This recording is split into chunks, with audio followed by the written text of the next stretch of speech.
أعوذ بالله من الشيطان الرجيم. بسم الله الرحمن الرحيم. الحمد لله رب العالمين الرحمن الرحيم مالك يوم الدين إياك نعبد وإياك نستعين اهدنا الصراط المستقيم صراط الذين أنعمت عليهم غير المغضوب عليهم ولا الضالين آمین. صدق اللہ العظیم.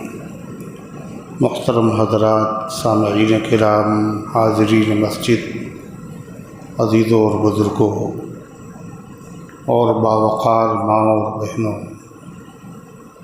یہ قرآن مقدس کے پہلے پارے میں سب سے پہلے لکھی ہوئی سورہ فاتحہ، سورۃ الکنز اور سورہ الحمد، 7 مثانی، قرآن عظیم، سورہ شفا کی پاکیزہ، نورانی، مبارک، بعظمت، مطہر آیتیں ہیں، اور ان آیتوں کی تشریح اور وضاحت کا سلسلہ کئی ہفتوں تک رمضان المبارک سے پہلے جاری رہا. درمیان میں رمضان المبارک کے آ جانے کی وجہ سے اس سلسلے کو اس مسجد میں کچھ مصالح کی وجہ سے موقوف کر دیا گیا، ورنہ رمضان کا مہینہ تو قرآن کا مہینہ ہے، اور رمضان کا مہینہ تو نزول قرآن کا مہینہ ہے. رمضان مبارک کی فضیلت اور بزرگی اور عظمت تمام مہینوں پر جس بنیاد پر ہے وہ کیا ہے؟ وہ قرآن ہی ہے. رمضان کے مہینے کی بزرگی اور فضیلت کا بیس، اس کی بنیاد، اس کا مدار کیا ہے؟ قرآن. اللہ تعالیٰ نے خود فرمایا، شہر رمضان الذی انزل فیہ القرآن، یہ رمضان کا وہ مہینہ ہے جس میں قرآن نازل کیا گیا. رمضان کی فضیلت کیوں ہے؟ اس میں قرآن نازل کیا گیا. اس مہینے میں اللہ تعالیٰ نے اپنی سب سے بڑی نعمت اس امت کو عطا فرمائی. اللہ کی سب سے بڑی نعمت کیا ہے؟ قرآن. لہذا جب کسی شخص کو کوئی نعمت ملتی ہے، کوئی عہدہ ملتا ہے، کوئی منصب ملتا ہے، تو وہ مہینہ بھی یادگار ہوتا ہے اور وہ تاریخ بھی یادگار ہوتی ہے، وہ دن بھی یادگار ہوتا ہے. اس میں مجھے ملازمت ملی تھی، اس میں ہمارا پروموشن ہوا تھا، اس میں ہمیں یہ عہدہ، یہ منصب ملا تھا، یہ وہ تاریخ ہے. تو اللہ تعالیٰ فرماتا ہے اس امت کو جو سب سے بڑی نعمت ملی ہے، جس مہینے میں، وہ مہینہ بھی یادگار ہے. اور وہ کون سا مہینہ ہے؟ رمضان کا مہینہ. اور قرآن اللہ کی کتنی بڑی نعمت ہے، یہ خود اللہ تعالیٰ نے اپنے کلام میں بندوں کے سامنے اس کو واضح کر دیا. قرآن میں ایک سورت ہے، اس سورت میں نعمتوں کا بیان ہے. اللہ نے اپنی نعمتیں بیان کی، اور صرف بیان نہیں کی بلکہ نعمتوں کو بیان کے بعد انسانوں اور جنوں کو اللہ نے ہر نعمت پر تنبیہ کی ہے، احسان جتلایا ہے. اس سورت کا نام ہے سورۃ الرحمن. ہر نعمت کے بیان کرنے کے بعد کیا کہا؟ فبأي آلاء ربكما تكذبان۔ اے انسانوں، اے جنوں، اللہ کی کون کون سی نعمتوں کو جھٹلاؤ گے؟ اللہ کے حبیب صلی اللہ علیہ وسلم نے یہ سورت صحابہ کے سامنے پڑھی۔ کون سی؟ سورہ رحمان۔ صحابہ نے سن لی تو آپ نے فرمایا کہ میں نے یہ سورت جنوں کے سامنے بھی پڑھی تھی۔ کس کے سامنے؟ جنوں کے سامنے، مگر انہوں نے اس سورت کو سنا اور سننے کے ساتھ ساتھ جواب بھی دیا، اور تم لوگ خاموش رہے۔ کیا جواب دیا؟ آپ نے فرمایا جب میں پڑھتا تھا فَبِأَيِّ آلَاءِ رَبِّكُمَا تُكَذِّبَانِ، تو جن کیا کہتے تھے؟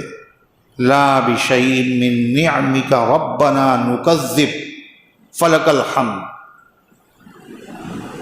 ہم آپ کی اے پروردگار کسی نعمت کو نہیں جھٹلاتے، ہم آپ کی کسی نعمت کو نہیں جھٹلاتے ہیں، نہ جھٹلائیں گے، اور آپ تمام تعریفوں کے مستحق ہیں۔ تو اللہ تعالیٰ نے اس صورت میں نعمتوں کو بیان کیا اور نعمتوں پر احسان جتلایا اور نعمتوں پر اللہ تعالیٰ نے تنبیہ کی، لیکن اس نعمت والی صورت میں اللہ نے سب سے بڑی نعمت کو سب سے پہلے بیان کیا۔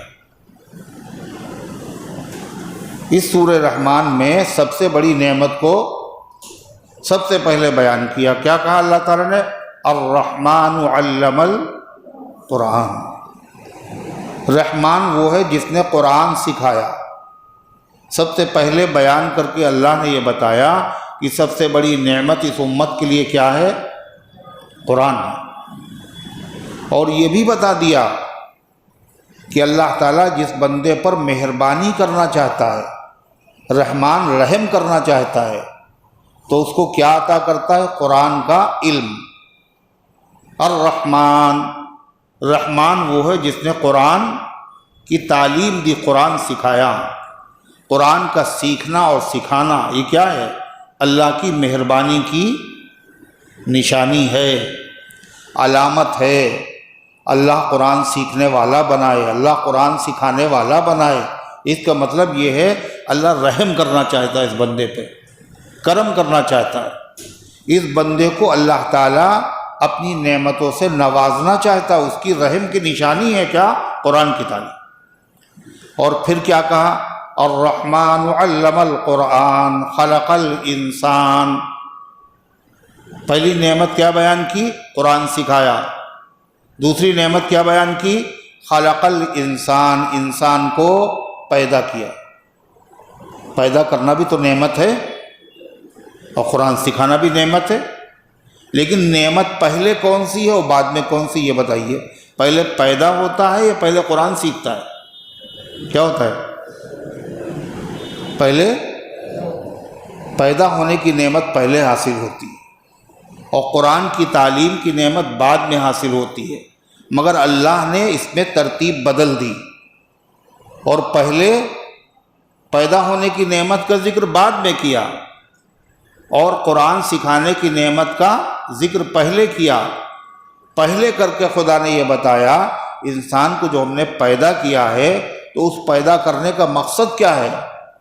قرآن کا سیکھنا، قرآن کا سیکھنا، اس لیے پہلے اس کو بیان کیا۔ جو چیز اہم ہوتی ہے اس کو کب آخر میں لایا جاتا ہے؟ پہلے لایا جاتا ہے سب سے۔ تو قرآن پاک کے نعمت سب سے بڑی نعمت ہے، اور یہ نعمت اللہ نے جس مہینے میں دی وہ رمضان ہے۔ رمضان قرآن کا مہینہ، رمضان نزول قرآن کا مہینہ، رمضان بزرگی کا مہینہ، مگر اس مسجد میں درس قرآن رمضان کے مہینے میں بعض مسالے کی وجہ سے موقوف رہتا ہے۔ اللہ تعالیٰ کی مہربانی ہے کہ اللہ تعالیٰ نے خیریت کے ساتھ رمضان مبارک کو گزار دیا، اللہ نے اس میں عبادت کی توفیق عطا فرمائی، اللہ تعالیٰ اس کو اپنی رحمت سے قبول فرمائے۔ اور یہ نورانی سلسلہ اللہ تعالیٰ نے پھر سے جاری کرنے کی توفیق عطا فرمائے، اللہ اس کو قبول فرمائے اور اللہ تعالیٰ اس کو پائے تکمیل تک آسانی کے ساتھ پہنچا دیں اور ہم سب کے لیے مفید اور کارآمد بنائے۔ میں نے جو قرآن پاک کی سورت پڑھی اس کا نام ہے فاتحہ اور اس کا نام ہے تعلیم المسئلہ، یعنی سوال سکھلانے والی سورت۔ اللہ نے اپنے کرم سے اپنے بندوں کو اپنے آپ سے مانگنے کا سلیقہ قرآن کی سورت میں سکھایا، اور کیا سکھایا کہ مانگنے سے پہلے ہماری تعریف کرنا، اور مجھے یہ بھی پتہ ہے کہ میری تعریف کا حق ادا کرنا یہ تمہارے بس میں نہیں ہے۔ دوسرا کرم اللہ نے یہ کیا، تم تو نہیں کر پاؤ گے، ہم تمہیں کچھ کلمات سکھا رہے ہیں، انہی کلمات کو تم دوہرا دینا، میری تعریف ہو جائے گی۔ وہ کلمات کیا ہیں؟ سب سے پہلا کلمہ الحمدللہ رب العالمین، تمام تعریفیں خاص ہیں اللہ کے لیے جو عالموں کا رب ہے، جو جہانوں کا رب ہے۔ حالانکہ عالم کسے کہتے ہیں بتا چکے اس سے پہلے، کسے کہتے ہیں؟ اللہ کے علاوہ جتنی چیزیں اللہ کے علاوہ ہیں سب عالم ہیں۔ کیوں عالم کیوں کہتے ہیں اس کو؟ عالم بنا ہے علامت سے، علامت مانے نشانی۔ اللہ کی بنائی ہوئی ہر چیز اللہ کے وجود کی دلیل اور علامت ہے۔ ہر چیز بتا رہی ہمارا کوئی بنانے والا ہے، اور وہ سب سے پاک ہے، سب سے قادر ہے، سب سے بڑا عالم ہے، بڑا حکیم ہے۔ جب عالم اللہ کے علاوہ کو کہتے ہیں تو پھر ایک ہی عالم کہنا کافی تھا، الحمدللہ رب العالم۔ تمام تعریفیں تو اللہ کے لیے جو عالم کا رب ہے۔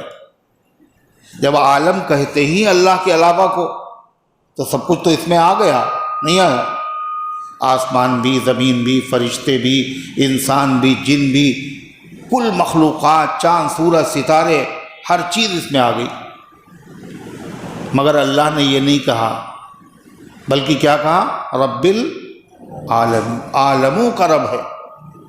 اس کا مطلب یہ ہے کہ اللہ تعالیٰ نے جو عالم کہا ہے وہ ہر مخلوق کو الگ عالم بتایا، ہر مخلوق کو الگ عالم، یعنی جیسے انسان اللہ کی ایک مخلوق ہے تو ایک انسانوں کا عالم ہے، انسانوں کی دنیا، تھوڑے بہت نہیں ہیں، بے شمار انسان اللہ نے بنائے۔ ایک عالم ملائکہ ہے، فرشتوں کا عالم، تھوڑے بہت فرشتے نہیں ہیں، بہت فرشتے۔ آپ جب کبھی میڈیکل کالج جائیے تو آپ کو نظر آئے گا کیا؟ یہ مریضوں کی ایک دنیا ہے، بیماروں کا ایک عالم ہے۔ ایک آدمی بیمار نہیں ہے بلکہ بہت سے بیمار، ایک دنیا ہے بیماروں کی۔ ایسے ہی عالم ملائکہ، فرشتوں کا عالم الگ ہے، انسانوں کا عالم الگ ہے، جنوں کا عالم الگ ہے، حیوانات کا عالم یعنی جانور، ان کا ایک عالم الگ ہے۔ پھر حیوانات میں بھی کیسے؟ 4 پیروں سے چلنے والے، 2 پیروں سے چلنے والے، اور پھر زمین پر رینگنے والے۔ ان میں سے ایک ہے 1000 پا۔ 1000 پا کا مطلب 1000 پیروں سے چلنے والا۔ دیکھا ہے؟ دیکھا ہے آپ نے؟ فارسی میں اسے کہتے ہیں 1000 پا۔ کسے کہتے پتہ ہے؟ کھن کھجورا، جیسے ٹرک نہیں ہوتے ہیں، کسی میں 2 ٹائر، کسی 4 ٹائر ہوں، کسی میں 8 ٹائر ہوں، کسی میں 10 ٹائر ہو، 12 ٹائر، ایسے ہی بہت سے پیر اس کے ہوتے ہیں۔ زمین پہ رینگنے والی جو مخلوقات ہے وہ کیا ہے؟ جو عالم حیوان، وہ بھی طرح طرح کی مخلوقات، اور پھر ایک عالم تو وہ ہے، دنیا وہ ہے جو ہم کو نظر آ رہی ہے نا، جو ہمیں دکھائی دے رہی، آسمان دکھ رہا ہے، زمین دکھ رہی، انسان دکھ رہے ہیں، کیڑے مکوڑے دکھ رہے ہیں، مخلوقات دکھ رہی ہیں۔ اسی دنیا میں کتنی مخلوقات ایسی ہیں جو ہمیں نظر نہیں آ رہی، بلکہ جو نظر نہیں آ رہی وہ زیادہ ہیں، جو نظر آ رہی یہ کم ہیں۔ اور ہم نے جو کچھ دیکھا ہے یہ عالم، یہ کہاں تک دیکھا؟ جہاں تک ہم دیکھ پائے۔ سائنسدانوں نے اس سے زیادہ دیکھا، وہ خلاؤں پہ چلے گئے، سیاروں پہ چلے گئے، وہاں انہوں نے فوٹو لے لیے، ہوا نہیں ہوا، مگر ان کی بھی آنکھوں کی ایک حد ہے، ایک لمٹ ہے، اس سے آگے وہ بھی دیکھ نہیں پائے۔ جو نہیں دیکھ پائے اس کا مطلب آگے کچھ نہیں ہے، اس کے آگے بھی ہے۔ ستاروں کے آگے بولو جہاں اور بھی ہیں، یہی پہ دنیا ختم نہیں ہے۔ پھر یہ عالم وہ ہے جو خشکی کا ہے، اور خشکی پر دنیا آباد ہے، اور خشکی دنیا کا چوتھائی حصہ ہے۔ کتنا؟ چوتھائی۔ اور 3 حصے کیا ہے؟ پانی۔ اس لیے اس چوتھائی حصے کو کہتے ہیں ربع مسکون۔ ربع مسکون کا مطلب وہ چوتھائی حصہ جس پر آبادی ہے، باقی حصہ کہاں ہے دنیا کا؟ پانی میں۔ اور پانی کے اندر یہ تو وہ عالم ہے جو ہمیں خشکی پہ نظر آ رہا ہے، اس تہائی سے وہ 3 گنا جو حصہ ہے خشکی کے مقابلے میں، اس میں کتنے عالم ہیں ہمیں پتہ ہی نہیں، کتنی مخلوقات اس پانی میں ہیں، اللہ اکبر، ان کا ہم اندازہ ہی نہیں لگا سکتے۔ شیخ الاسلام مولانا مفتی محمد تقی عثمانی دامت برکاتہم فرماتے ہیں کہ 2 مرتبہ مجھے سمندر میں کی گہرائی میں جانے کا موقع ملا۔ آپ دوست کے ذریعے سے میں سمندر کی گہرائیوں میں گیا اور 1-1.5 گھنٹہ میں نے گزارا، تو دیکھ کر حیرت زدہ رہ گیا کہ اللہ نے کتنے بڑے عالم اس سمندر کے اندر رکھے ہیں۔ وہاں کیا ہے؟ جنگلات ہیں، وہاں پہاڑ ہیں، وہاں طرح طرح کی مخلوقات ہیں جو کبھی دیکھی بھی نہیں اور کبھی سنی بھی نہیں، اور بڑی بڑی ہر قسم کی مخلوقات۔ ان کو دیکھ کر کے حیرت میں مبتلا ہو گیا کہ اللہ تعالیٰ ان سب کو پیدا بھی کرنے والا ہے اور ان سب کی تربیت کرنے والا ہے، اور سب کو روزانہ روزی بھی دینے والا ہے۔ تو رب العالمین اس کے علاوہ کوئی ہو نہیں سکتا۔ تمام تعریفوں کا مستحق وہ ہے جو عالموں کا رب ہے، اور عالموں کا رب اللہ کے علاوہ کوئی نہیں، تو عبادت کا مستحق بھی اللہ کے علاوہ کوئی نہیں۔ پھر فرمایا یوں کہنا الرحمن الرحیم، جو بڑا مہربان نہایت رحم کرنے والا ہے۔ بات ختم ہو گئی، بڑا مہربان نہایت رحم کرنے والا نہیں۔ ہم نے سمجھا نہیں رحمان کیا ہے۔ رحمان اسے کہتے ہیں عام الرحمت۔ عام الرحمت کا مطلب جس کی رحمت جو ہے وہ عام ہے۔ عام ہونے کا مطلب اس کی رحمت ہر چیز کو گھیرے ہوئے ہے، اس کی رحمت سے باہر کوئی بھی نہیں۔ وَرَحْمَتِي وَسِعَتْ كُلَّ شَيْءٍ، میری رحمت ہر چیز کو گھیرے ہوئے ہے۔ اللہ کے علاوہ کوئی رحمان نہیں ہو سکتا۔ کیسے اللہ کی رحمت گھیرے ہوئے ہے؟ صرف یہ اس اللہ کی رحمت سے حصہ خالی فرمانبرداروں کو نہیں ملا، بلکہ نافرمانوں کو بھی ملا ہے۔ خالی وفادار نہیں کھا رہے ہیں اللہ کے دیے ہوئے رزق کو، نمک حرام بھی تو کھا رہے، اللہ کے دشمن بھی تو کھا رہے، نبی کے دشمن، قرآن کے دشمن، دین کے دشمن، ارے کھا رہے نہیں کھا رہے؟ اللہ کے وجود کو نہیں مانتے، اللہ کے نبی پہ جو پتھر برسا رہے ہیں، حضور پاک صلی اللہ علیہ وسلم کے دندان مبارک جنہوں نے شہید کر دیے، یہ ابو جہل اور عتبہ اور ربیعہ اور شیبہ اور یہ دنیا کے دشمنان اسلام، یہ سب کیا ہیں؟ اللہ کی رحمت ان کو گھیرے ہوئے ہے، نہیں گھیرے ہوئے۔ یہ دشمن ان کو خدا کھلا رہا ہے، پلا رہا ہے، آنکھوں سے دیکھ رہے ہیں، زبان سے بول رہے ہیں، کانوں سے سن رہے ہیں، اللہ کا دیا ہوا کھا رہے۔ رحمان وہ ہے، اللہ کے علاوہ کوئی ایسا نہیں ہو سکتا جو اپنے دشمنوں کو بھی کھلائے، دشمنوں کو بھی پلائے۔ وہ رحمان ہے، خدا راز مسلم بزرگواری و حلم، کہ جرم بھی نہ دو نہ برقرار می دارت۔ شیخ سعدی کہتے ہیں کہ اللہ کے لیے بزرگی اللہ کے لیے خاص ہے، اللہ سے بڑا کوئی بھی نہیں، اللہ سے بڑا کوئی نہیں، اس لیے کہ وہ جرم دیکھ رہا ہے اور اس کے بعد بھی روزی بند نہیں کر رہا ہے۔ یہ کیا ہے؟ اور یہ علامت ہے اللہ سے بڑا کوئی بھی نہیں۔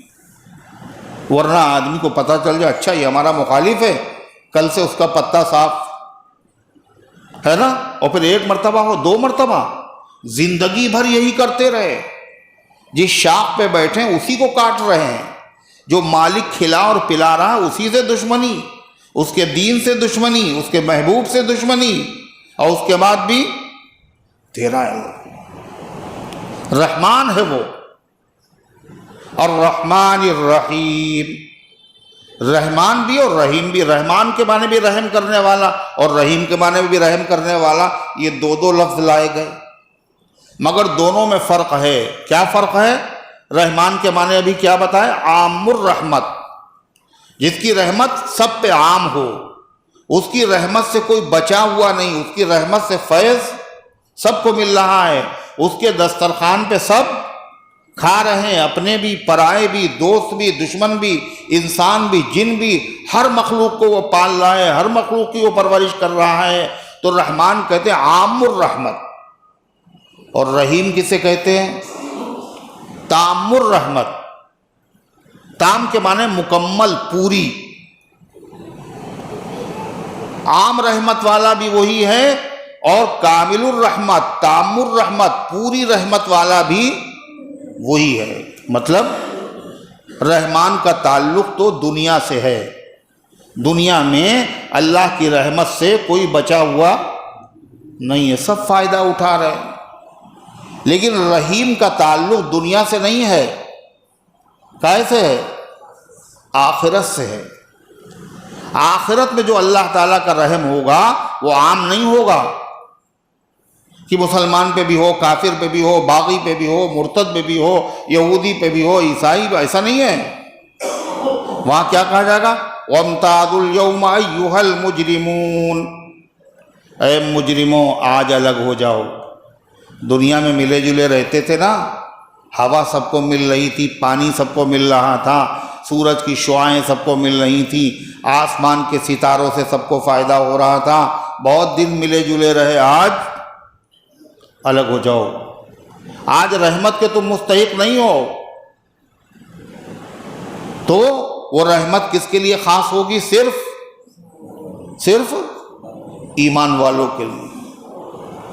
اور ایمان والوں پہ جو اللہ کی رحمت ہوگی وہ کیسی ہوگی؟ تام الرحمت، کامل رحمت ہوگی، مکمل۔ مطلب دنیا میں بھی اللہ کی رحمت ہوتی ہے بندوں پر، مگر یہ مکمل نہیں ہوتی، یہ پوری نہیں ہوتی۔ مکمل رحمت ایمان والوں کو ملے گی، آخرت میں ایمان والوں کو ملے گی، اور کیسی ملے گی؟ مکمل۔ مکمل رحمت کا مطلب یعنی آدمی کو آرام ملے اور تکلیف نہ ہو۔ دنیا میں آرام بھی ہے اور تکلیف بھی ہے، خوشی ہو اور غم نہ ہو۔ دنیا میں خوشی بھی ہے اور غم بھی ہے، خوشبو ہو اور بدبو نہ ہو، خوشبو بھی ہے اور بدبو بھی ہے، آسانیاں بھی ہیں، مشکلیں بھی ہیں، صحت بھی ہے، بیماریاں بھی ہیں، کامیابی بھی ہے اور ناکامی بھی ہے۔ لیکن آخرت میں کیا ہے؟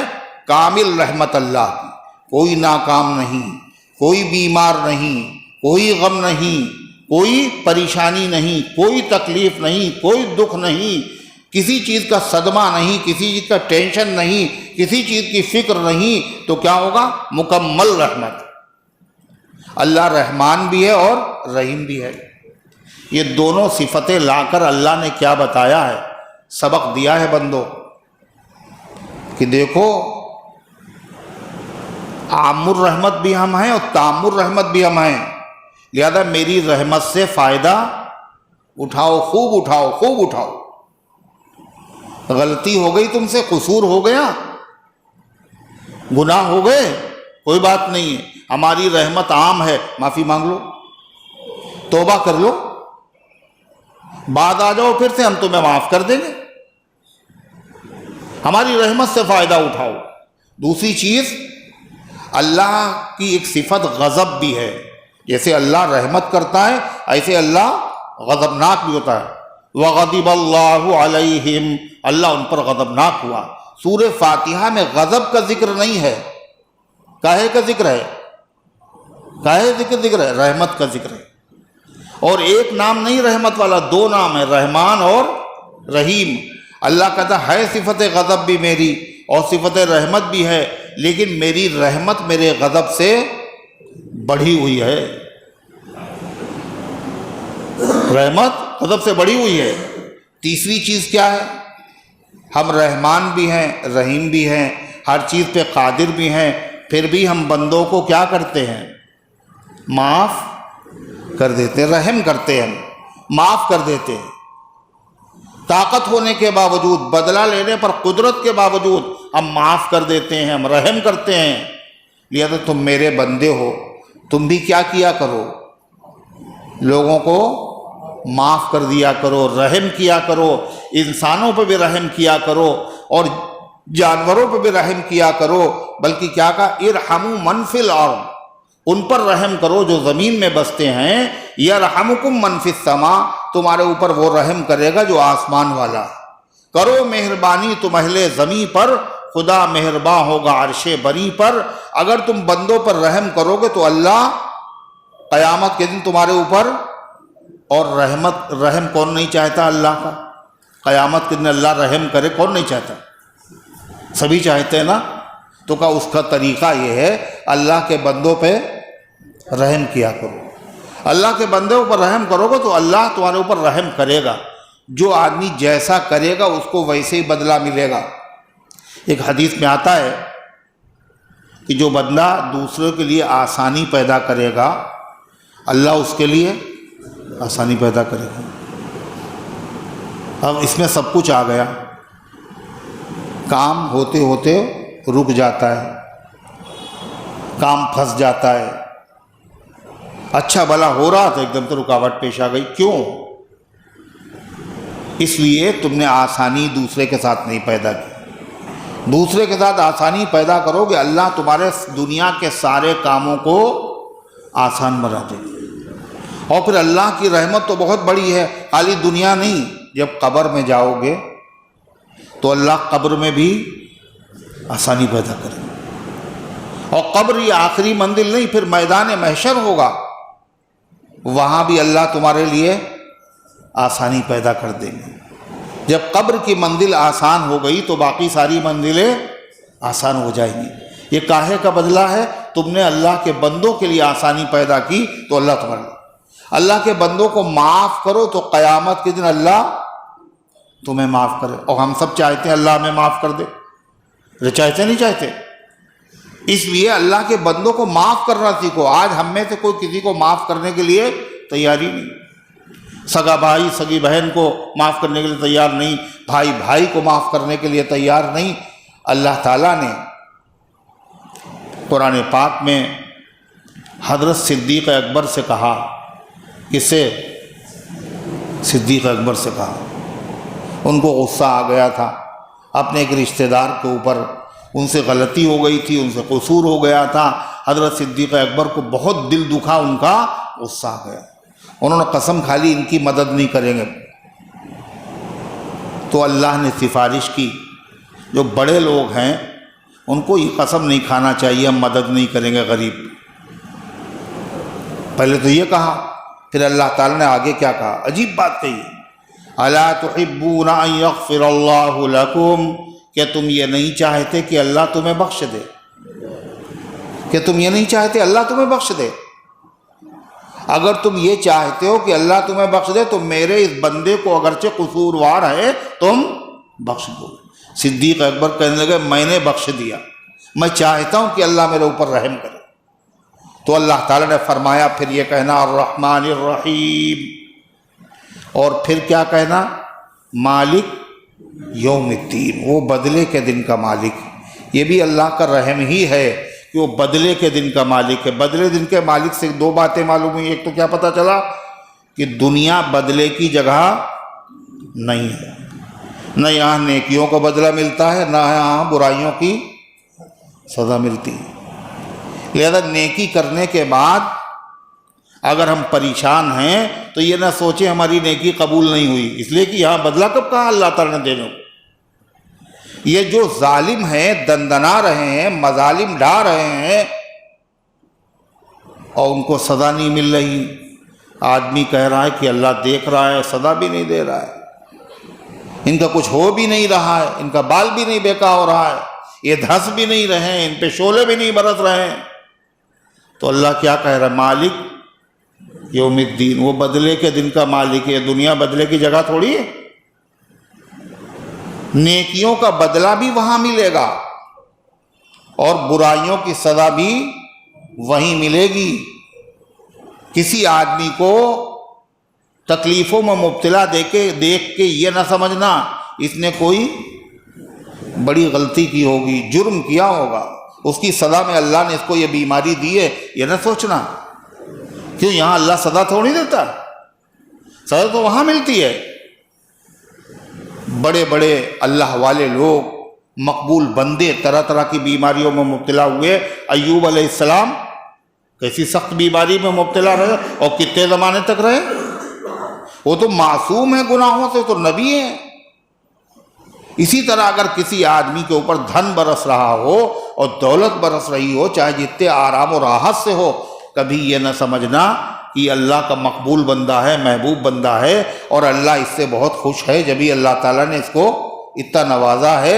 ورنہ قارون کی دولت کو یاد کر لینا، اللہ نے کتنی دولت دی تھی اور بعد میں اسے دھسا دیا۔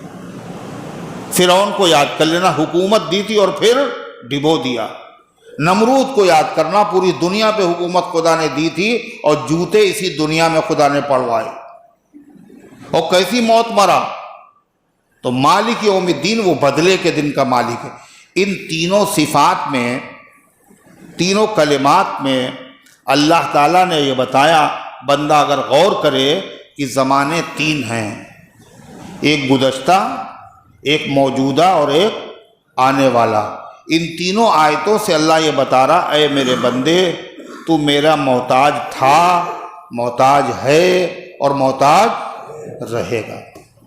تینوں زمانوں میں محتاج۔ تم پیدا نہیں ہوئے تھے، ہم نے پیدا کیا۔ تم موجود ہو، آج بھی میری رحمت کے محتاج ہو، ہم پال رہے ہیں تم کو، اور مرنے کے بعد میدان محشر میں بھی ہماری ہی مہربانی کی تمہیں ضرورت ہوگی۔ جب ہر زمانے میں جس کے محتاج ہیں اور سبھی اس کے محتاج ہیں، لہذا کیا ہونا چاہیے؟ عبادت بھی اسی کی ہونا چاہیے۔ اس لیے کیا کہا آگے؟ ایاک نعبد و ایاک نستعین، اے اللہ ہم تیری ہی عبادت کرتے ہیں۔ اس کا مطلب تیرے علاوہ کسی اور کی عبادت نہیں کرتے، تیری ہی عبادت کرتے ہیں اور تیری ہی عبادت کریں گے۔ تیرے علاوہ کسی کے آگے نہ جھکے ہیں نہ جھکیں گے، نہ طواف کیا ہے کسی کے گھر کا نہ طواف کریں گے، نہ کسی کے آگے سجدہ کیا ہے نہ سجدہ کریں گے۔ تیرے حکم کے آگے کسی کا حکم ہم نہیں مانتے، تیرا حکم سب سے اوپر ہے۔ عبادت، امام راضی رحمۃ اللہ نے لکھا کہ عبادت کی 10 قسمیں ہیں۔ کتنی؟ 10۔ نماز، روزہ، زکوٰۃ، حج، تلاوت قرآن، یہ بھی عبادت ہے۔ بلکہ فرمایا میری امت کی سب سے بڑی عبادت قرآن کی تلاوت، تلاوت قرآن اور ذکر اللہ، اللہ کا ذکر کرنا ہر وقت۔ نماز پڑھنے کے لیے ٹائم ہے، وقت ہے، بعض وقت ایسے ہیں جن میں نماز پڑھنا بولو منع ہے، 3 ٹائم ایسے جن میں نماز پڑھنا منع۔ ایک سورج نکلتے وقت، سورج ڈوبتے وقت، اور ایک جب بالکل بیچ آسمان میں سورج ہو، نماز پڑھنا منع۔ لیکن ذکر اس وقت بھی منع نہیں ہے، تلاوت کرو قرآن کی، تو ذکر ہے اللہ کا، سبحان اللہ پڑھو، الحمدللہ پڑھو، لا الہ الا اللہ پڑھو، ذکر ہر وقت کی عبادت۔ نماز کے لیے وضو شرط ہے نا، لیکن ذکر کے لیے وضو بولو شرط نہیں، مگر وضو کو بھی اللہ کا نام لیا کرو۔ نماز کے لیے رکوع سجدہ، ذکر کے لیے رکوع سجدہ بھی شرط نہیں۔ قیاما وقعودا وعلی جنوبکم، کھڑے ہونے کی حالت میں، بیٹھنے کی حالت میں، لیٹنے کی حالت میں، ہر وقت یہ فرض ہے، فرض ہر وقت۔ ہم سمجھتے خالی نماز ہی فرض ہے، ذکر ہر وقت فرض ہے ہر ایمان والے پر، بیمار پر، صحت مند پر، اور اسی طریقے سے عالم پر، غیر عالم پر، اور کام کرنے والے پر، راستہ چلنے والے پر، بیمار پر، ہر آدمی پر کیا ہے؟ فرض ہے ذکر کرنا۔ جب موقع ملے، خالی ہے تو کیا کرے؟ اللہ کا ذکر کرے۔ اللہ کی عبادت سب سے بڑی عبادت اللہ کے ذکر ہے۔ ایک حدیث میں آتا ہے کہ نبی کریم صلی اللہ علیہ وسلم سے صدیق اکبر نے پوچھا تو آپ نے فرمایا نمازیوں میں سب سے اچھا نمازی وہ ہے جو سب سے زیادہ ذکر کرتا ہو۔ اور کہا روزے دار سب اچھے ہیں، مگر روزے داروں میں سب سے اچھا روزے دار وہ ہے جو زیادہ ذکر کرتا ہو۔ فرمایا زکوٰۃ دینے والے، صدقہ کرنے والے سب اچھے ہیں، مگر ان میں سب سے اچھا وہ ہے جو زیادہ ذکر کرتا ہو۔ حج کرنے والے سب اچھے ہیں، مگر زیادہ اچھا وہ ہے جو زیادہ ذکر کرتا ہو۔ جہاد کرنے والے سب اچھے ہیں، لیکن سب سے اچھا مجاہد وہ ہے جو زیادہ ذکر کرتا ہو۔ تو صدیق اکبر نے عرض کیا اس کا مطلب یہ ہے ذکر کرنے والے سب سے آگے بڑھ گئے۔ اللہ نے قرآن میں کہا وَالذَّاكِرِينَ اللَّهَ كَثِيرًا وَالذَّاكِرَاتِ، کثرت سے ذکر کرنے والے مرد اور کثرت سے ذکر کرنے والی عورتیں۔ کثرت مطلب سمجھے؟ ڈنڈ مقدر کثرت، وہ کثرت اور ہے، اور یہ کثرت کسے کہتے ہیں؟ ورزش کو۔ یہ وہ والی کثرت نہیں ہے کہ کثرت لگاتے ہیں، کثرت کرتے ہیں۔ کثرت کے معنی یہاں زیادتی، زیادہ ذکر کرنے والی۔ اللہ نے قرآن میں مردوں اور عورتوں کو ذکر کیا، ان کی صفات بیان فرمائی۔ کیا کہا؟ المؤمنین والمؤمنات والمسلمین والمسلمات والقانتین والقانتات، مومن مرد، مومن عورتیں، مسلمان مرد، مسلمان عورتیں، سچے مرد اور سچی عورتیں، والصائمین والصائمات، روزہ رکھنے والے مرد اور روزہ رکھنے والی عورتیں۔ لیکن جب اللہ نے ذکر کیا تو وہاں ان میں کہیں لفظ کثرت نہیں ہے۔ جب ذکر کا آیا تو کیا کہا؟ وَالذَّاكِرِينَ اللَّهَ كَثِيرًا وَالذَّاكِرَاتِ، ذکر کرنے والے مرد اور ذکر کرنے والی عورتیں نہیں، زیادہ ذکر کرنے والے مرد اور زیادہ ذکر کرنے والی عورتیں۔ اللہ کو مطلوب ہے کہ زیادہ ذکر کیا جائے۔ قیامت کے دن نام اعمال میں سب سے زیادہ وزنی اسی کا نام اعمال ہوگا جس کے اندر اللہ کا ذکر زیادہ ہوگا۔ اللہ کو جھکا دے گا۔ الحمدللہ تملأ المیزان، حدیث میں ہے الحمدللہ یہ میزان ترازو کے پلے کو بھر دے گا۔ کیا سمجھتے ہیں آپ؟ ایک پرزہ ایسا ہوگا جس میں اللہ کا ذکر ہوگا، اور 99 رجسٹر دوسری طرف ہوں گے جن میں گناہ لکھے ہوں گے، اور وہی جھک جائے گا جس میں اللہ کا ذکر ہوگا۔ اس لیے فرمائے امام رازی نے جو اللہ کی عبادت ہے وہ کیا ہے؟ اچھا ہم لوگ ذکر کرتے ہیں، ہر وقت کرتے ہیں، بولو ہر وقت کرتے ہیں، پھر تو یہ تو فرض ہے جو ہم چھوڑ رہے ہیں، موقع ہے پھر بھی نہیں کر رہے ہیں۔ چلتے پھرتے ہر وقت کیا ہے؟ زبان اللہ کے ذکر سے تر رہنا چاہیے۔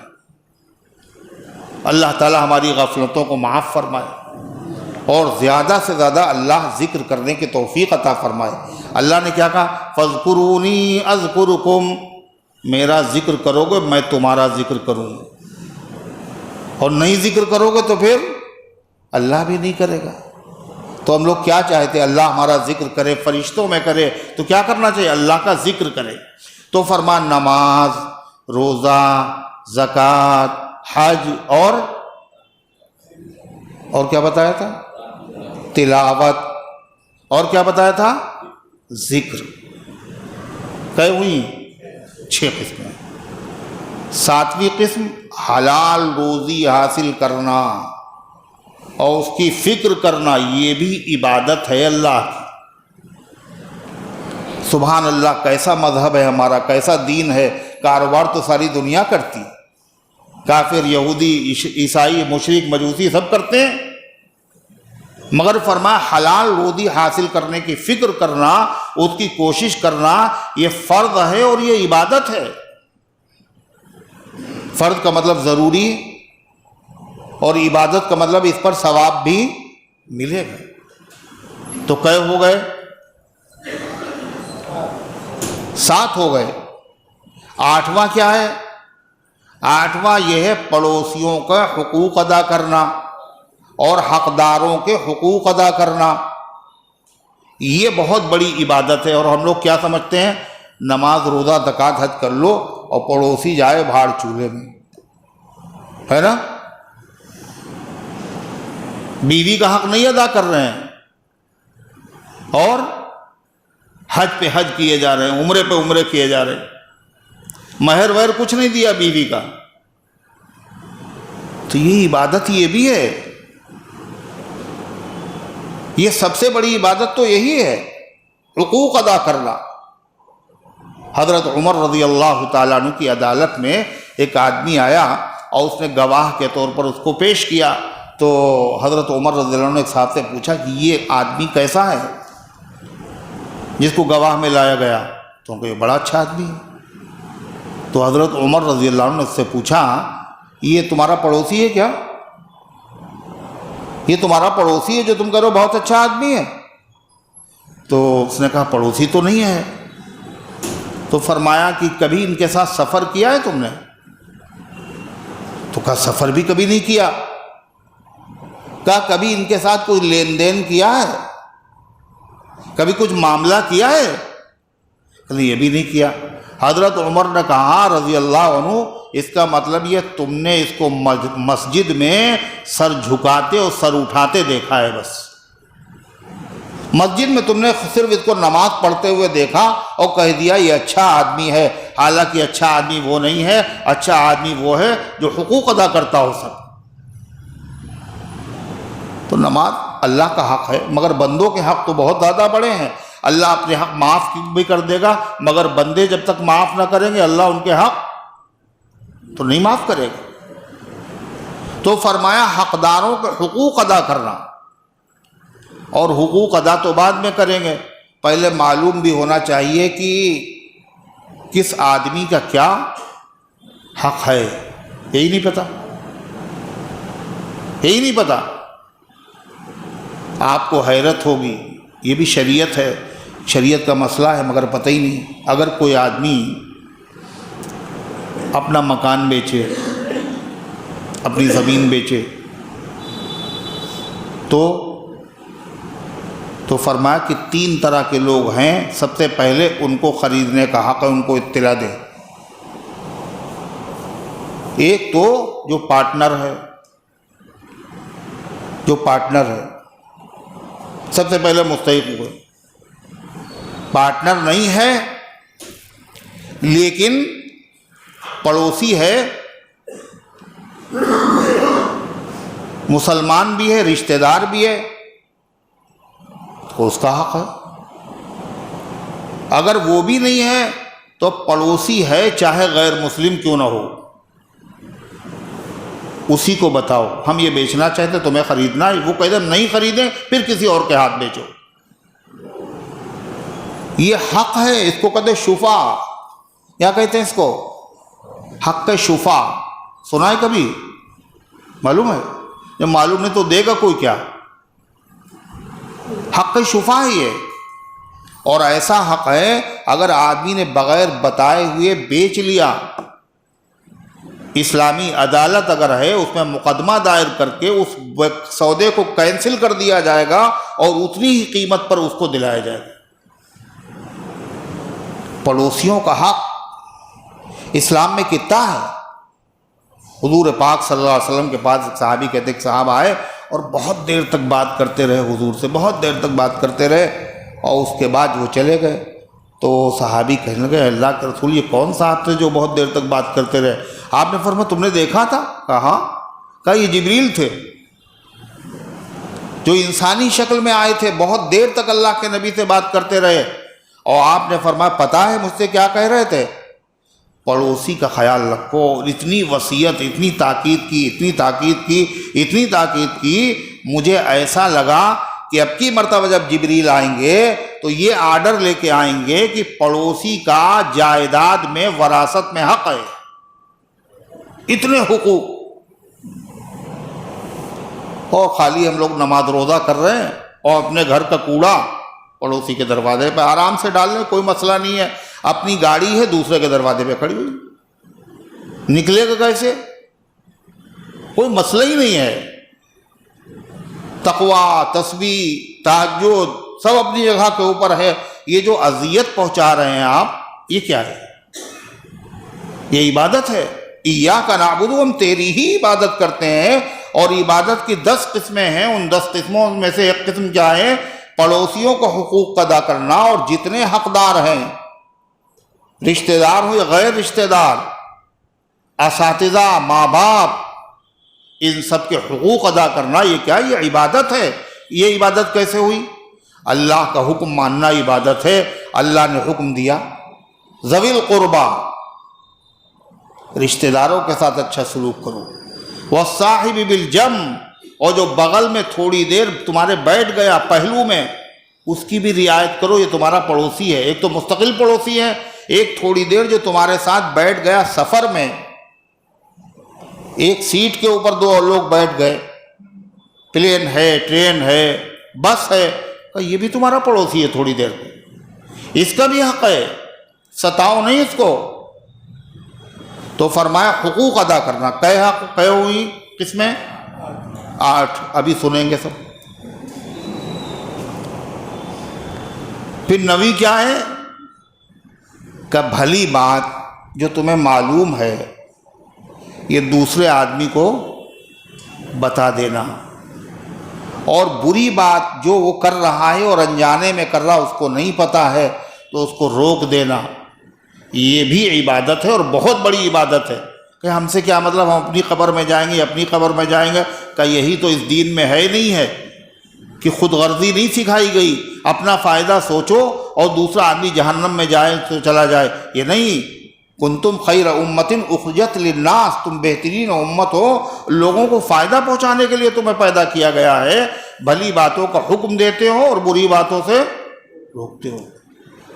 ایسا نہیں ہے، یہ بھی فرض ہے، یہ بھی عبادت ہے، بھلی باتوں کا حکم دینا اور بری باتوں سے روکنا۔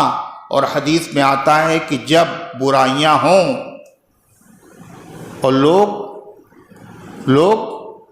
بولو، لوگ کیا برائیاں ہوں اور دیکھیں 3 طلاقیں ہو گئیں اور اس کے بعد بھی شوہر بیوی رہ رہے، اور بیوی ہے نہیں، وہ حرام ہو چکی، پھر بھی دیکھ رہے اور کھا بھی رہے کھانا، شادیوں میں دعوت میں ہنسی و مذاق ہو رہا ہے، کوئی مسئلہ نہیں۔ جب گناہ ہو اور کوئی اس پر نکیر نہ کرے تو اللہ کا عذاب پوری بستی پہ آئے گا۔ کیوں؟ تم نے نماز روزہ سب کچھ کیا ہے، مگر برائی ہوتی رہی اور تم نے اس پہ روکا کیوں نہیں؟ ٹوکا کیوں نہیں؟ ایک حدیث پہ آتا ہے اللہ نے جبریل علیہ السلام کو حکم دیا جاؤ اور جا کر کے اس بستی کو الٹ دو۔ جبریل علیہ السلام پھر اللہ کے دربار میں، اے اللہ وہاں تیرا ایک نیک بندہ ہے اور وہ ہر وقت ذکر میں مشغول ہے۔ اللہ فرماتا وہیں سے الٹنا شروع کرو۔ کیوں وہیں سے؟ کہ وہ اپنی عبادت کرتا رہا لیکن اس کے چہرے پر، پیشانی پہ بل نہ آیا، اللہ کی نافرمانیاں ہوتی رہیں، دوسروں کی اس نے کوئی فکر ہی نہیں کی۔ تو امر بالمعروف اور نہی عن المنکر یہ 9ویں قسم ہوئی عبادت کی۔ اور 10ویں قسم کیا ہے؟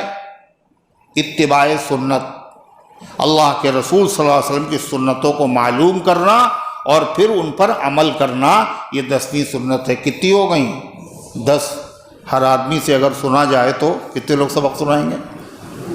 تو اللہ فرماتا ایاک نعبد، اے اللہ ہم تیری ہی عبادت کرتے ہیں، یہ ہوا۔ پھر کیا کہا؟ وایاک نستعین، یہ اللہ نے سکھایا ہے کہ یہ کہنا اور پھر یہ کہنا۔ کیوں؟ یہ دعویٰ ہے بہت بڑا، کیا ہم تیری ہی عبادت کرتے ہیں۔ اور یہ کہہ تو دینا آسان ہے مگر عمل کرنا بڑا مشکل ہے۔ آپ بتائیے، امر بالمعروف بھی کریں، سب کا حقوق بھی ادا کریں، اور اسی طرح سنتوں کی پیروی بھی کریں، اور حلال روزی بھی حاصل کریں، اور اللہ کے ہر حکم کو مانیں، یہ آسان کام ہے؟ بتائیے۔ اور سب سے بڑی عبادت کیا ہے؟ حرام چیزوں سے بچنا، گناہوں سے بچنا۔ اتق المحارم تکن اعبد الناس، حرام چیزوں سے بچو، سب سے بڑے عبادت گزار ہو جاؤ گے، یہ سب سے بڑی عبادت۔ اور حرام چیزوں سے بچنا آسان ہے؟ بتائیے۔ جیسے آج کل ملاوٹ سے بچنا آسان نہیں ہے، آسان ہے؟ پٹرول خالص نہیں ملے گا، دودھ خالص نہیں ملے گا، گھی خالص نہیں ملے گا، آدمی خالص، رشتہ دار خالص، دوست خالص ہے ہی نہیں۔ لفظ خلوص رہ گیا، مخلص نہیں رہے گا۔ لفظ خلوص تو ہے مگر مخلص، خلوص والے لوگ نہیں رہے۔ انسانیت مولول ہے، انسان نہیں رہا، ہر چیز میں ملاوٹ۔ ایسے ہی گناہ سے بچنا بھی بڑا مشکل ہے، حرام چیزوں سے بچنا بڑا مشکل ہے۔ کہتے نہیں لوگ، کیا بتائیں، کاروبار میں اگر جھوٹ نہ بولیں کاروبار ہی نہیں چلے گا، ہے مجبوراً بولنا پڑتا ہے، ورنہ دکان ہی ٹھپ ہو جائے گی۔ کتنے بڑے لوگ کہتے بعد میں ہم صدقہ کر لیتے ہیں، بعد میں توبہ کر لیتے ہیں، بعد میں پھر عمرہ کرنے چلے جاتے ہیں، سب کچھ کرنے میں پھر عمرہ کرنے چلے جاتے ہیں۔ یہ کیا ہے؟ بہت مشکل ہے۔ پھر جہاں نمازی ہوں نماز پڑھنا آسان ہے، اور جہاں سب بے نمازی ہوں تو ایک آدمی کا نماز پڑھنا مشکل ہے۔ رمضان کے مہینے میں 5 پارے پڑھنا آسان ہے نہیں؟ تراویح میں ارے آسان ہے نہیں، سب سے زیادہ بھیڑ وہیں ہے۔ اور حالانکہ فرض پڑھنا عام دنوں میں مشکل، کیوں؟ یہ سارے لوگ پڑھ رہے ہیں تو ہم بھی پڑھ رہے ہیں، سارے لوگ روزے سے ہیں ہم بھی روزہ رکھ رہے ہیں، آسان ہو جاتا ہے۔ لیکن جہاں پر کوئی نماز نہ پڑھنا اور آپ اکیلے نماز پڑھیں، کوئی روزے دار نہ ہو آپ اکیلے روزہ رکھیں، زحمت ہے یا نہیں ہے؟ سب ملاوٹ کر رہے ہیں اور عام ملاوٹ نہ کریں، سب ڈپلیکیٹ چیز اوریجنل بتا کے بیچیں اور آپ نہ بیچیں، مشکل ہے نہیں ہے؟ سب دودھ میں پانی ملائیں۔ ایک صاحب نے اللہ کی قسم ہم دودھ میں پانی نہیں ملاتے، ملاتے تھے وہ، تو کسی نے کہا کہ آپ قسم بھی کھا رہے ہیں، اللہ کی شرم بھی نہیں آ گئی؟ کہہ لیں دودھ میں تھوڑی ملاتے ہیں، پانی میں دودھ ملاتے ہیں، قسم بھی کھا رہے ہیں۔ تو یہ تو بڑا مشکل کام ہے۔ اور دعویٰ کر رہے ہیں ہر وقت نماز میں مسجد میں آ کر کے باقاعدہ نیت باندھ کر کے کیا کہہ رہے ہیں؟ ایاک نعبد، اے اللہ ہم تیری ہی عبادت کرتے ہیں، تیرے ہر حکم پر چلتے ہیں، تیری ہر بات مانتے ہیں. یہ دعویٰ ہے. عمل کرنا اس پر بہت مشکل ہے. اللہ فرماتا قیامت کے دن جب تم ہمارے پاس آؤ گے اور جب ہم سے کہو گے، سوچ لیجئے تھوڑی دیر کے لیے، قیامت میں اللہ پوچھے گا تم نے یہ نہیں کیا اور یہ نہیں کیا اور یہ نہیں کیا. ہم لوگ کیا کہیں گے؟ اے اللہ بڑا مشکل معاملہ تھا اور کاروبار چلتا نہیں اس کے بغیر، یہ مجبوری میں ہم نے کیا. اللہ کیا کہے کیا مجبوری تھی؟ ارے تمہارے لیے مشکل تھا، ہمارے لیے تو مشکل نہیں تھا. تم نے ہم سے مدد کیوں نہیں مانگی؟ اگر تم ہم سے مدد مانگتے تو ہم مشکل کو آسان کر دیتے. حرم شریف بھرا ہوا ہے پورا، اور طواف شروع ہوگا کاہے سے؟ حجر اسود کو چوم کے، اور ختم بھی اسی پہ ہوتا ہے. کاہے پہ؟ ادھر ادھر کیا دیکھ رہے ہو تم؟ ادھر ادھر کیا دیکھتے ہو؟ نگاہیں ایک جگہ نہیں. حرم پورا بھرا ہوا، حجر اسود کو چومنا. اور چومنا ہی نہیں ہے، کسی کو ہماری وجہ سے تکلیف بھی نہ ہو اور ہمیں بھی تکلیف بھی نہ ہو. یہ تو بڑا مشکل کام ہو. جی بھی چاہ رہا ہے اور سنت بھی ہے، اتنا پیسہ بھی خرچ کیا ہے، اور حجر اسود کو چومنا، اگر چومنے گئے تو پسلی گئی، پھر پسلی ٹوٹ جائے گی آپ کی، اور اگر آپ کی نہیں ٹوٹی تو کسی کی نکسیر پھوٹ جائے گی آپ کی وجہ سے. تو کا شوق پورا نہ کرو. حجر اسود تو چوم لیا، مگر دوسرے مسلمان کی جو نکسیر پھوٹ گئی تمہاری، یہ حرام کام تم نے کیا ہے. اور حرام بھی کام کہاں کیا ہے؟ رسولی مسجد میں. کون سی مسجد میں؟ مسجد حرام میں کیا ہے. اور مسجد حرام میں جیسے نیکیوں کا ثواب زیادہ ہے، ایک نیکی کا 1,00,000 کے برابر، ایسے گناہوں کا وبال بھی زیادہ ہے. پوری دنیا میں جب آدمی برا کام کرے گا تو سزا ملے گی، اور حرم کا معاملہ الگ ہے. وَمَن يُرِدْ فِيهِ بِإِلْحَادٍ نُذِقْهُ مِنْ عَذَابٍ أَلِيمٍ، جو یہاں برائی کا ارادہ بھی کرے گا ہم اس کو دردناک عذاب چکھائیں گے. یہاں ارادہ کرنے پہ سزا ملتی ہے. تو کیا کرے صاحب؟ حجر اسود چوم بھی نہیں پائیں گے، اتنی دور سے آئے بھی، دل بھی اندر سے چاہ رہا ہے، پابندیاں بھی ہیں، کیا تکلیف نہ پہنچے؟ کیا کرے؟ کہا کہ ایک تو شکل یہ ہے کہ دور ہی سے آپ اشارہ کر لیجئے حجر اسود کی طرف اور چوم لیجئے، اور نہ چومیے جا کے، نہ دھکے کھائیے نہ دھکے دیجئے، آپ کا طواف مکمل ہوگا، کوئی فرق نہیں ہے. اور اسی لیے حضور پاک صلی اللہ علیہ وسلم نے خود آخری حج کے موقع پر اپنی سواری پر آپ نے طواف کیا، اور دور ہی سے اشارہ کر کے آپ نے طواف کر لیا، تاکہ کوئی مسلمان کے دل میں ایک کسک باقی نہ رہے کہ ہم نے تو حجر اسود کو چوما نہیں، ہمارا حج ناقص رہا. اللہ کے نبی صلی اللہ علیہ وسلم بتا دیا اس وقت 1,24,000 کا مجمع، آج 30 لاکھ کا مجمع. تو کہا ایسا کر لو. دوسری شکل کیا ہے؟ دوسری شکل کیا ہے؟ ہے تو بڑا مشکل، لیکن مشکل کس کے لیے ہے؟ بولو نا. ہم لوگوں کے لیے ہے نا، اللہ کے لیے مشکل نہیں ہے. پھر کیا کریں؟ کہ اللہ سے دعا مانگو،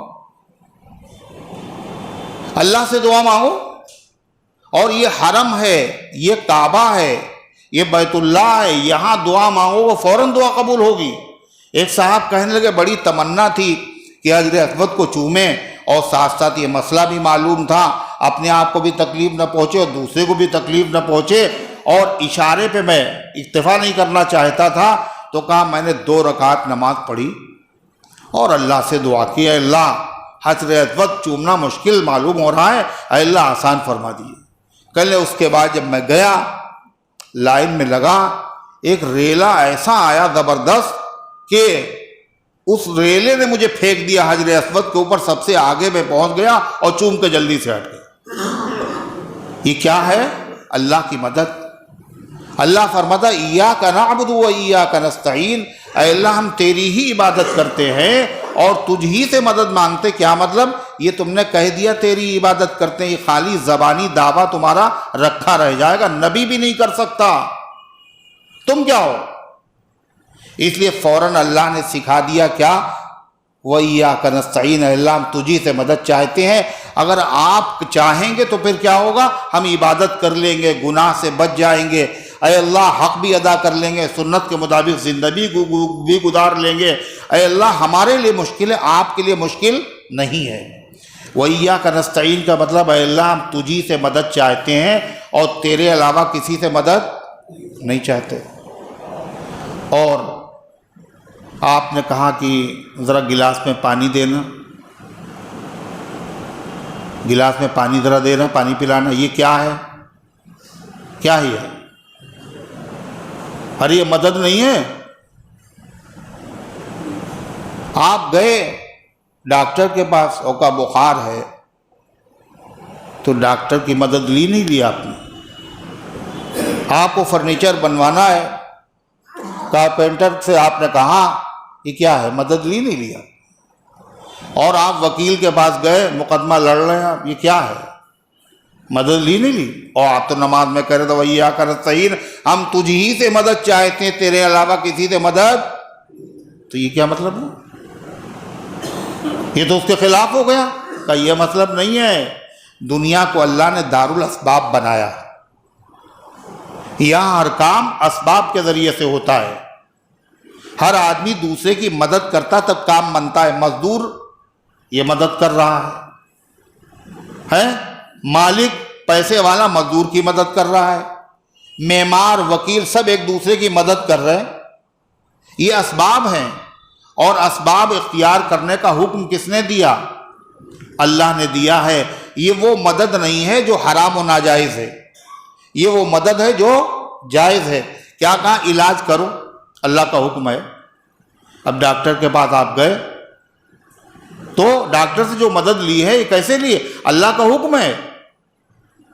روزی کماؤ، اللہ کا حکم ہے.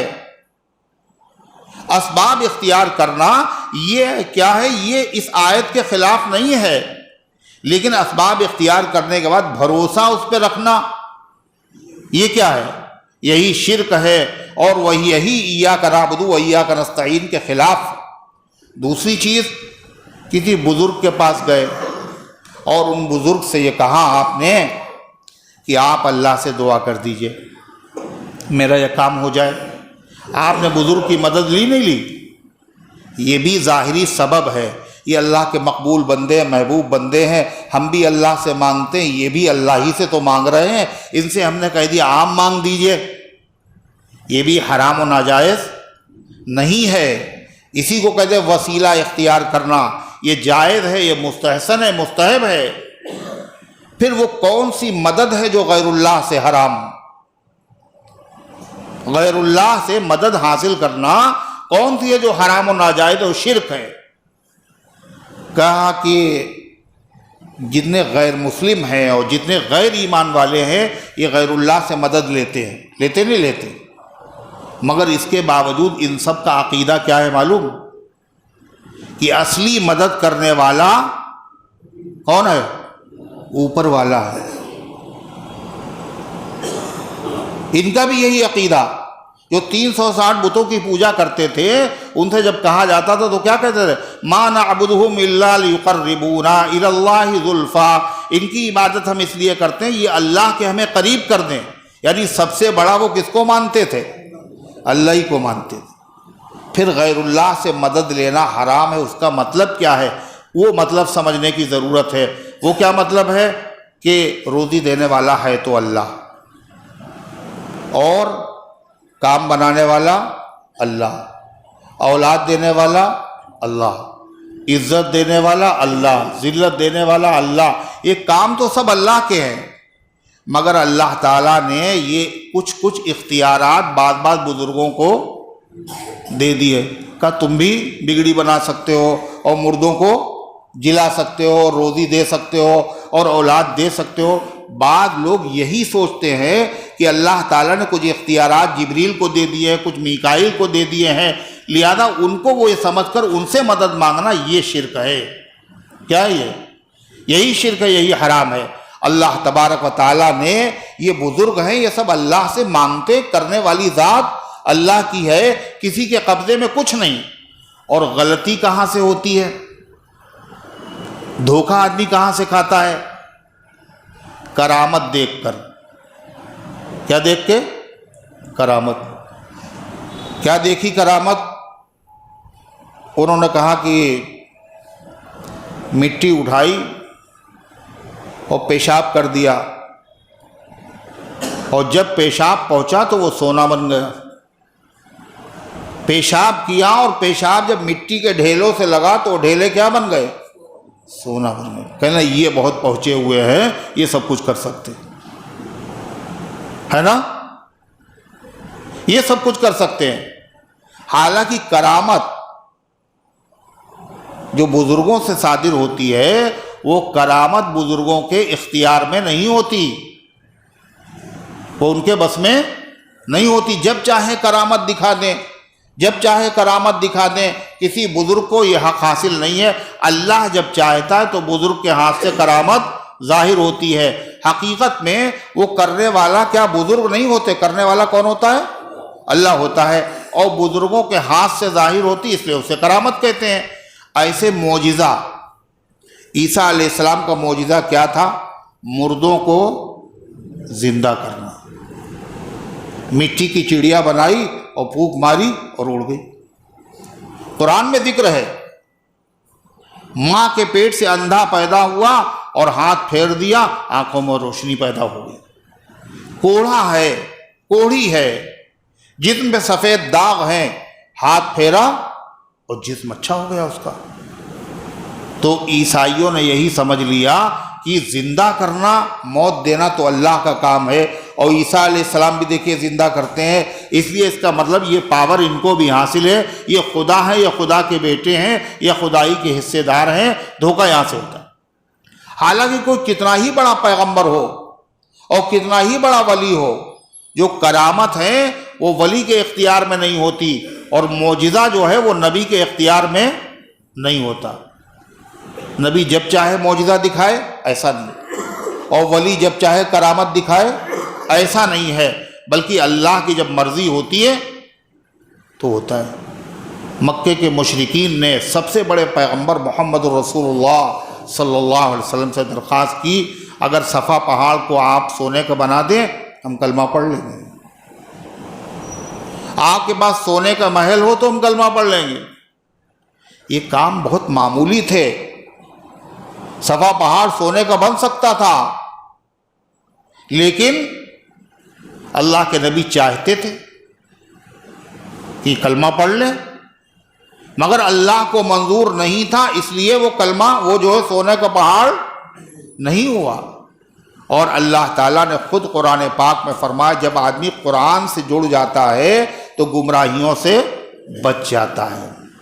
اللہ کے نبی صلی اللہ علیہ وسلم نے بدر کے میدان میں اور حنین میں جب کافروں کا سخت غلبہ ہوا, اور حضور پاک صلی اللہ علیہ وسلم نے ہجرت کی رات میں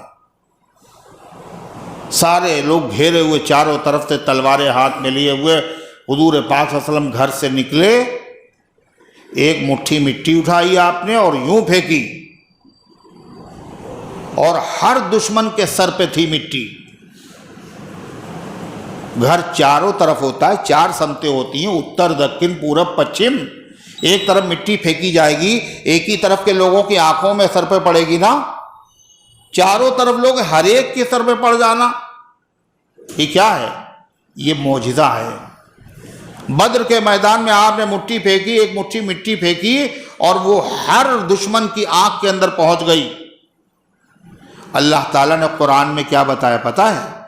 وَمَا رَمَيْتَ إِذْ رَمَيْتَ وَلَكِنَّ اللَّهَ رَمَى. اے پیغمبر, جو ایک مٹھی مٹی آپ نے پھینکی تھی وہ آپ نے نہیں پھینکی تھی, بلکہ کس نے پھینکی تھی؟ وَلَكِنَّ اللَّهَ رَمَى, وہ تو اللہ نے پھینکی تھی. ہاتھ آپ کا تھا مگر پھینکنے والا اللہ تھا. تو معجزہ کیا ہوتا ہے؟ کام تو ہاتھ سے نبی کے ظاہر ہوتا ہے، کنکریاں پڑھ رہی ہیں کلمہ ہے، ہاتھ نبی کا ہے، لیکن پڑھوانے والے نبی نہیں، کون پڑھوانے والا؟ اللہ ہے۔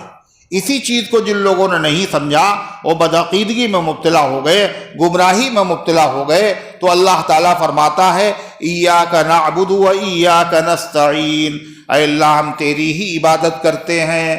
سنبھل کے کہنا، ہم تیری عبادت کرتے ہیں، آسان نہیں ہے۔ پھر آگے فوراً کہا وَإِيَّاكَ نَسْتَعِينُ، اللہ ہم تو نہیں کر پائیں گے مگر آپ سے مدد چاہتے ہیں، اگر آپ چاہیں گے تو کروا دیں، آپ چاہیں گے تو روزے رکھوا دیں گے، آپ چاہیں گے تو تراویح کی نماز پڑھوا دیں گے، آپ چاہیں گے تو اللہ سجدے ہم کرتے رہیں گے، ورنہ رمضان کے بعد مسجد میں پہلی صف میں کھڑے ہوتے تھے اور رمضان کے بعد اے اللہ ہم مسجد ہی میں نہیں آئیں گے، آپ چاہیں گے تو ہو جائے گا۔ دعویٰ نہیں، اللہ ہی سے مدد مانگو۔ جب اللہ تعالیٰ سے مدد مانگیں گے تو کیا ہوگا؟ اللہ مدد کرے گا، اور قیامت کے دن اللہ یہی پوچھے گا تم نے ہم سے مدد مانگی کیوں نہیں تھی؟ ہم کیا جواب دیں گے؟ ایاک نعبد و ایاک نستعین کے بعد اللہ تعالیٰ نے فرمایا کہ سب سے قیمتی چیز ہم سے مانگنا۔ اس لیے بھی اللہ کی مہربانی ہے کہ دیکھو ایسے مانگنا، پہلے یہ کہنا، یہ کہنا، یہ کہنا، پھر قیمتی چیز مانگنا، اور کیا چیز قیمتی ہے تمہیں پتہ نہیں ہے، ہم ہی بتا رہے ہیں۔ سب سے قیمتی چیز ہم سے مانگنا، اور سب سے قیمتی چیز کیا ہے؟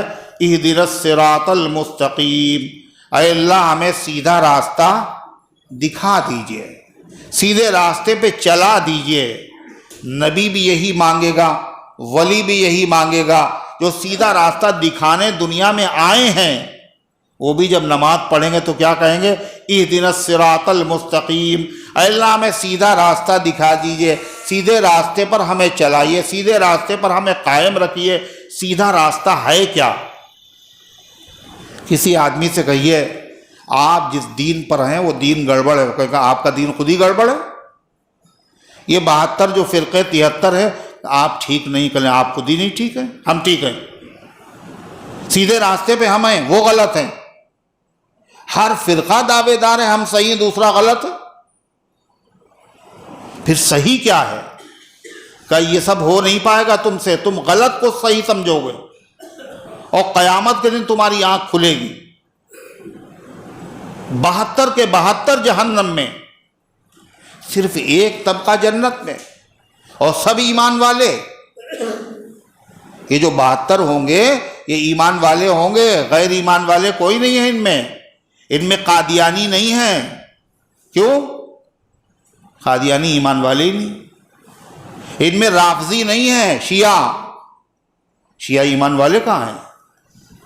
72 ایمان والے ہوں گے، اور سب بھٹک جائیں گے، اور سب دنیا میں یہی کہتے ہوں گے ہم حق پر ہیں، ہم سیدھے راستے پر ہیں، تم غلط ہو، تم غلط ہو، تم غلط ہو۔ اس لیے انہوں نے صراط مستقیم کو پہچانا نہیں، صراط مستقیم کو سمجھا نہیں۔ اس لیے تم ہم سے کہنا اہدنا الصراط المستقیم، اور دیکھو صراط المستقیم ہے کیا؟ اندھیرے میں ہم تمہیں رکھنا نہیں چاہتے، ہم اس کی علامت بھی بتائے دے رہے ہیں، نشانی بھی بتائے دے رہے ہیں۔ اس نشانی کو سمجھ بھی لینا اور اللہ سے دعا بھی کرتے رہنا۔ لہذا صراط مستقیم پہ اگر پہنچ گئے تو کہاں پہنچیں گے؟ سیدھے جنت میں، اور اگر ادھر ادھر بہک گئے تو جہنم میں پہنچ جائیں گے۔ اللہ سے مانگنے کی ضرورت ہے، اور اللہ تعالیٰ سے کیا مانگنے؟ اہدنا الصراط المستقیم۔ پھر صراط مستقیم کی پہچان کیا ہے؟ اللہ نے قرآن میں اس کو آگے ذکر کیا ہے، انشاءاللہ اس کی تشریح اور وضاحت پھر کی جائے گی۔ اللہ ان گزارشات کو قبول فرمائے، عمل کرنے کی توفیق عطا فرمائے۔